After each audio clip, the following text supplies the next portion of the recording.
आताची मोठी बातमी आहे, नवनीत राणा यांना अमरावतीमधनं उमेदवारी देण्यात आलेली आहे। आताची महत्त्वाची बातमी आपण बघतोय, अमरावतीमधनं नवनीत राणा यांनाच उमेदवारी दिली जाईल असं महायुतीकडनं वारंवार सांगितलं जात होतं। स्वतः देवेंद्र फडणवीस यांनी तसं सुतोवाच केलेलं होतं। मात्र इथे आपण बघतोय बच्चू कडू यांचा प्रचंड विरोध होता नवनीत राणा यांच्या उमेदवारीवर। त्याच पद्धतीनं हाच विरोध हा अडसूळ पिता पुत्रांनी सुद्धा केलेला होता। मात्र आता नवनीत राणा यांनाच अमरावतीमधनं भाजपकडनं उमेदवारी घोषित करण्यात आलेली आहे। आताची सगळ्यात महत्त्वाची बातमी, जात प्रमाणपत्रासंदर्भातला निकाल हा 1 एप्रिलपर्यंत येईल असं सांगितलं जाते। मात्र त्याआधीच आपण बघतोय नवनीत राणा यांना अमरावतीमधनं भाजपकडनं उमेदवारी ही घोषित करण्यात आलेली आहे।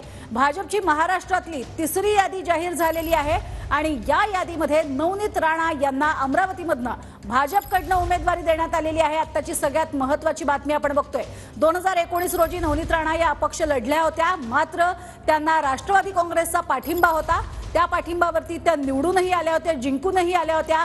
मात्र यावेळेला आपण बघतोय आणि गेली 5 वर्ष आपण बघतोय सलग त्यांनी भाजपचीच भूमिका जी आहे ती मांडलेली होती। आपण या